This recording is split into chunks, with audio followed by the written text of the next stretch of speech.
Fortunately, to acquire rationality is not complicated. It simply requires knowing and working through a three-step process. First, we must become aware of what we should call local irrationality. This is function of continued moods and feelings that we experience in life below the level of consciousness.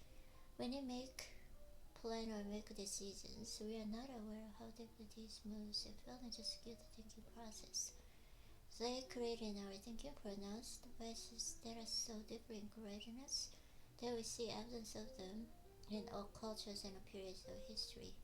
These biases, by distorting reality, lead to the mistakes and ineffective decisions that plague our lives. Being aware of them, we can begin to counterbalance their effects. Second, we must understand the nature of what we shall call high-grade irrationality. This occurs when our emotions become inflamed, generally because of sudden pressures. As we think about our anger, excitement, resentment, or suspicion, it intensifies into a reactive state. Everything we see or hear is interpreted through the lens of this emotion. We become more sensitive and more prone to other emotional reactions. Impatience and resentment can bleed into anger and distrust. These reactive states are what lead people to violence, to manifestations, to uncontrollable greed, or to desire to control another person. This form of irrationality is a source of more acute problems, crisis, conflicts, or disastrous decisions. Understanding how this type of irrationality operates can allow us to recognize the reactive state as it is happening and pull back before we do something we regret. Third, we need to enact certain strategies and exercise our strength in thinking part of the brain and give it more power in the internal struggle with our emotions. Emotions that continue to affect the processes and decisions below the level of awareness. And the most common emotion of them all is desire for pleasure and the avoidance of pain. Our thoughts almost inevitably revolve around this desire. We simply recoil from entertaining ideas that are unpleasant or painful to us. We imagine we are looking for the truth or being realistic, when in fact we are holding on to ideas that bring a release from tension and suit our ego, make us feel superior. This pleasant principle in thinking is the source of all of our mental biases. If you believe that you are somehow immune to any of the following biases, it is simply an example of the pleasure principle in action. Instead, it is of us to search and see how they continue to operate inside you, as well as learn how to identify such irrationality in others. Confirmation bias. I look at the evidence and arrive at my decisions through more or less rational processes. But because of the pleasure principle and its unconscious influence, we manage to find evidence that confirms what I want to believe. This is known as confirmation bias. In the end, people want to hear their own ideas and preferences confirmed by an expert opinion. They will interpret what you say in light of what they want to hear, and if your advice runs counter to their desires, they will find some way to dismiss their opinion, your so-called expertise. The more popular the person, the more they're subject to this form of the confirmation bias. When investigating confirmation biases in the world, take a look at theories that seem a little too good to be true. Conviction bias. I believe in this idea so strongly, it must be true. Those, on the other hand, who express nuances, whose tone is more hesitant, reveal weakness and self-doubt. They are probably lying, or so we think. This advice makes us susceptible to salesmen or demagogues who display conviction as a way to convince and deceive. They know that people are hungry for entertainment, so they cloak their help to truths with dramatic effects. Appearance bias. I understand the people of the world. I see them just as they are. We see people not as they are, but as they appear to us. And these appearances are usually misleading. First, the people have trained themselves in social situations to present a front that is appropriate, and that they will be judged positively. They seem to be in favor of novelist causes, always presenting themselves as hardworking and conscientious. We take these masks for reality. Second, we are accountable for the halo effect. When we see certain negative or positive qualities in a person, social awareness, intelligence, other positive and negative qualities are implied that fit with this. People who are looking for the generally similar trustworthy, and particularly politicians. If a person is successful, we imagine they're probably also ethical, conscientious, and deserving of their good fortune. This obscures the fact many people who have gotten ahead on such less than moral actions, which they cleverly disguise from view. The group bias. My ideas are my own. I do not listen to the group. I'm not a conformist. We are social animals and by nature, the feeling of isolation, of difference from the group is depressing and terrifying. We experience it tremendously when we find others to think the same way we do. In fact, we are motivated to take up ideas, opinions because they bring us this relief. We are unable to dispel, and so imagine. We have come to certain ideas and completely on our own. Yet few would ever admit this influence on their thought patterns. The blame bias. I learn from experience and a mistake. Mistakes and fallacies don't need to explain. We want to learn the lesson and not repeat the experience. But in truth, we do not like to look too close at what we did. Our introspection is limited. Our natural response to blame others, circumstances, or momentary lapse of judgment. The reason for this bias is that it is open to people to look at our mistakes. It calls into question our feeling of superiority. It pokes in our egos. Spiritual bias. I'm different. I'm more rational than others. More ethical as well. Few would say this to people in conversation. It sounds arrogant. But in numerous opinion polls and studies, when asked to compare themselves with others, people generally express a variation of this. It's equivalent of an optical illusion. We cannot see to see our faults and irrationality on the face of others. We know, however, the reality, and so some people, perhaps all of us, are merely deceiving ourselves. Rationality and ethical qualities must be achieved through awareness and effort. They do not come naturally. They come through an imagination process. Beware the employment factors. Low-grade emotions continue to affect our thinking, and they originate from our own impulses. For instance, the desire for pleasing and comforting thoughts. High-grade emotion, however, comes at certain moments, reaches an explosive pitch, and is generally sparked by something external, a person who gets under our skin or particular circumstances. The level of rush is higher, and our attention is captured completely. The more we think about the emotion, the stronger it gets, which makes us focus even more on it, and so on and so forth. Our minds turn into the emotion, and everything reminds us of our anger or excitement. We become reactive. It is best to be aware of these factors so you can stop the mind from tunneling and prevent the releasing action they will always come to regret. You should also be aware of high-grade irrationality in others to either get out of the way or help bring them back to reality. Trigger points from early childhood. In early childhood, we are at our most sensitive and vulnerable. Our relationships to our parents had a much greater impact on us further back in time ago. The same could be said for early public experience. These vulnerabilities and wounds remain buried within our minds. Sometimes we try to repress the memory of these influences if they happen to be negative, great fears or humiliations. Sometimes, however, they are associated with positive emotions, experiences of love, and attention they will continue to want to relieve. Later in life, when a personal event would trigger memory of this positive or negative experience, and would release powerful chemicals and hormones associated with the memory. Take, for example, a young man who had a distant, narcissistic mother. As an infant or a child, he experienced her coldness as abandonment. And to be abandoned must mean he was somehow unworthy of her love, or While similarly sibling on the scene causes his mother to give him much less attention, which he equally experienced as abandonment. Later in life, in a relationship, a woman might hint at disapproval of some trait or action of his, all of which is a part of a healthy relationship.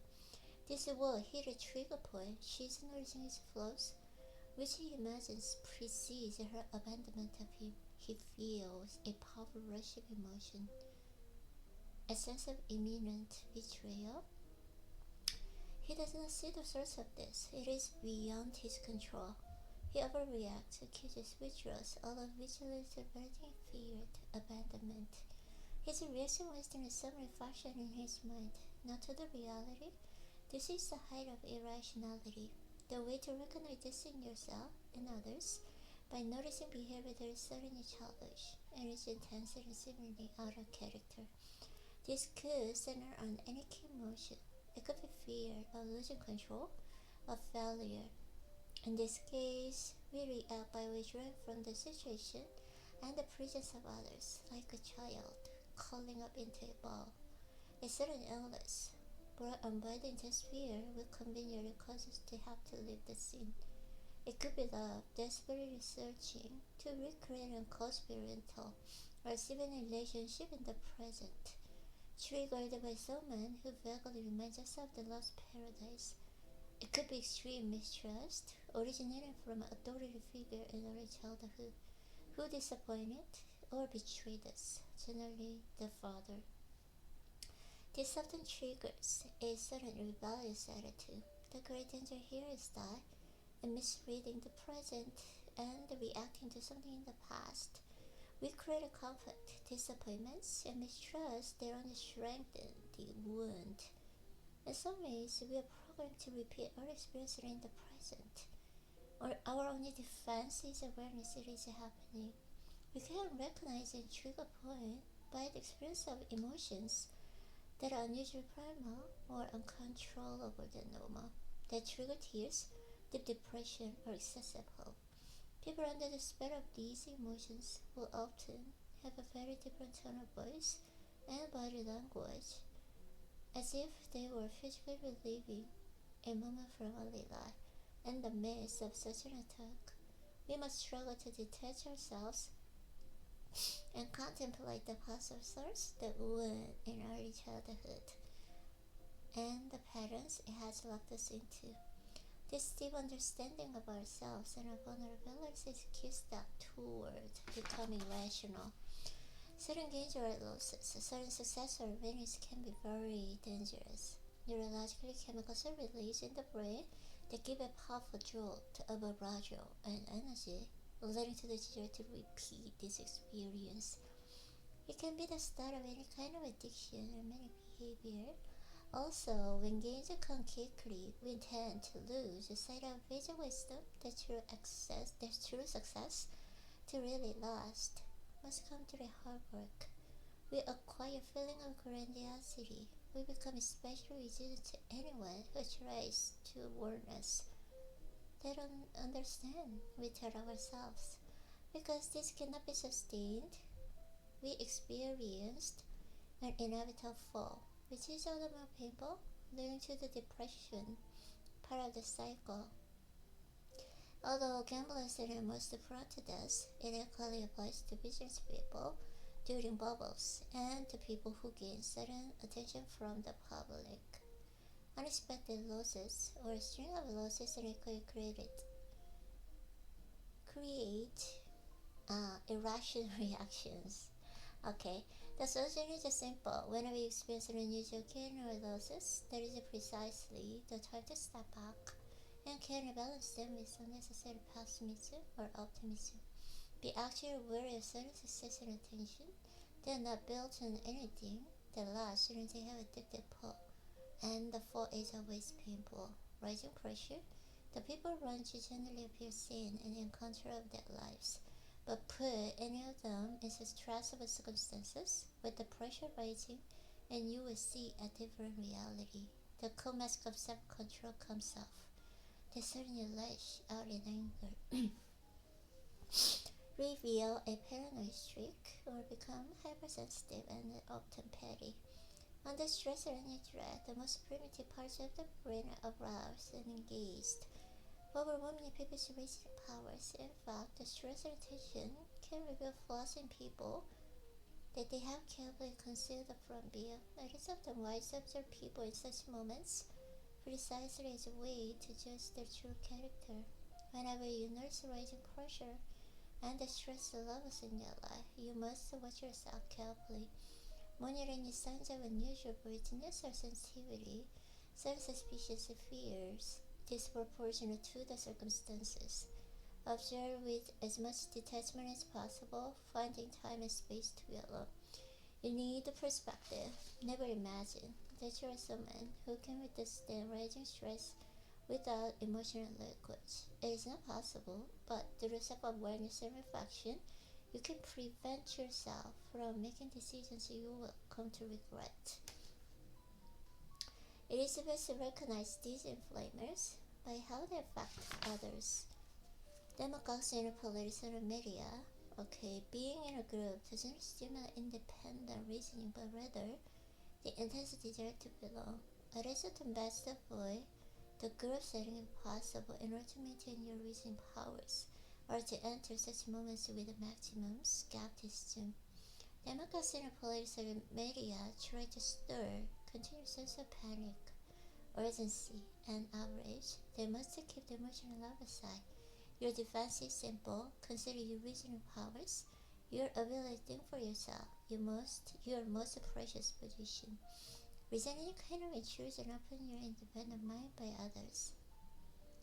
When you feel you are in the presence of demagogue, become doubly worried and let go. The irrational simply changes its look and its fashion. Rationality is something to be acquired by individuals. First and foremost is the existence throughout the history and in all cultures of people of high rationality. The types that have made progress possible. Warren Buffett, too, but name but a few. All of these types share certain qualities: a realistic appraisal of themselves and their weaknesses, a devotion to truth and reality, a tolerant attitude toward people, and the ability to reach goals that they have set. The second factor is that almost all of us at some point in our lives have experienced the moments of greater rationality. This often comes with what we call maker's mindset. We have projects to get done, perhaps with a deadline. The only emotion we can afford is excitement and energy. Other emotions simply make it impossible to concentrate. Because if we have to get results, we become exceptionally practical. We focus on the work, our mind calm, our ego not intruding. These moments, as fleeting as few weeks and hours, reveal the rational self that is willing to come out. It just requires some awareness and some practice. Know yourself thoroughly. The emotional self thrives on ignorance. The moment you are aware of how it operates and dominates you is the moment it loses its hold on you and can be tamed. Therefore, you first restore toward the rational is always inward. You want to catch the emotional self in action. For this purpose, you must reflect on how you operate under stress. What particular weaknesses come out in such moments: the desire to please, to bully or control, deep levels of mistrust. Look at your decisions, especially those that have been ineffective. Can you see a pattern, an underlying insecurity that impels them? Examine your strengths. What makes you different from other people? This will help you decide upon goals that match with your long-term interest and that are aligned with your skills. By knowing and valuing what makes you as different, you'll also be able to resist the pull of the group biases in effect. Examine your emotions to their roots. You're angry, let the feeling upset of what then and think about it. Was it triggered by something seemingly trivial or petty? That is sure a sign that something or someone else is behind it. Perhaps a more uncontrollable emotional source, such as envy or paranoia. You need to look at the scare in the eye. Dig below any trigger points to see where they started. For these purposes, it might be wise to use a journal in which you record your self-assessment with ruthless subjectivity. Your greatest danger here is your ego and how it makes you unconscious maintain illusions about yourself. These may be comforting in the moment, but in the long run, they make you defensive and unable to learn or progress. Find a neutral position from which you can observe your actions with a bit of detachment and even humor. Soon, all of this will become second nature, and when the emotional self suddenly rears its head in some situation, you will sit as it happens and be able to step back and find that neutral position. Increase your reaction time. This part comes through practice and repetition. In some events, our interaction requires a response. You must train yourself to step back. This could mean physically removing yourself to a place where you can be alone and not feel any pressure to respond. Or it can it could mean writing the angry email but not sending. You sleep on it for a day or two. You don't make phone calls and communicate while feeling some sudden emotion, particularly resentment. If you find yourself rushing to commit to people, to hire or be hired by them, step back and give it a day. Cool the emotions down. The longer you take, the better, because perspective comes with time. Consider this like resistance training. The longer you can resist reacting, the more mental space you have for actual reflection, and the stronger your mind will become. Accept the people as facts. Interactions with people are the major source of emotional turmoil, but it doesn't have to be that way. The problem is that we are continually judging people, wishing they are something that they are not. We want to change them. We want them to think and act a certain way, most often the way we think and act. And because this is not possible, because everyone is different, we are continually frustrated and upset. Instead, see other people's phenomena as neutral as comets or planes. They simply exist. They come in all varieties, make life rich and interesting. Working within what they give you instead of resisting trying to change them. Make understanding people in fun game, the solving of puzzles. It is a part of the human community. Yes, people are irrational, but so are you. Make your acceptance of human nature as radical as possible. This will calm you down and help you observe people more dispassionately, understanding them on a deeper level. You will stop projecting your own emotions and onto them. All of this will give you a more balanced and calmness, more mental space for thinking. Find the optimal balance of thinking and emotion. We cannot divorce emotions from thinking. The two are completely intertwined. But there is an inevitably dominant factor. Some people more clearly governed by emotions than others. The horses are emotional in nature, continue impelling us to move. This horse has tremendous energy and power, though without the rider it cannot be guided. It is wild, subject to predators, and continually heading into trouble. The rider is our thinking self, through training and practice. It holds the reins and guides the horse, transferring this powerful animal energy into something productive. The one without the other is useless. Without the rider, no directed movement or purpose. Without the horse, no energy, no power. In most of people, the horse dominates and the rider is weak. Instead of being slaves to this energy, we channel it. There is a sense of rationality. As an example of this ideal in action, try to maintain a perfect balance between skepticism and curiosity. The two can coexist. It is a balance that all geniuses possess. You have to feel and this in your own life. We observe in a project time flying by and experiencing an occasional burst of excitement as you make discoveries or progress in your work. There are other pleasures as well. Being able to time the emotional self, losing over calmness and clarity. In this state of mind, you are less consumed with petty conflicts and considerations. Your actions are more effective, which also leads to less turmoil. You have the immense satisfaction of mastering yourself in a deep way. You have more mental space to be creative. You feel more in control.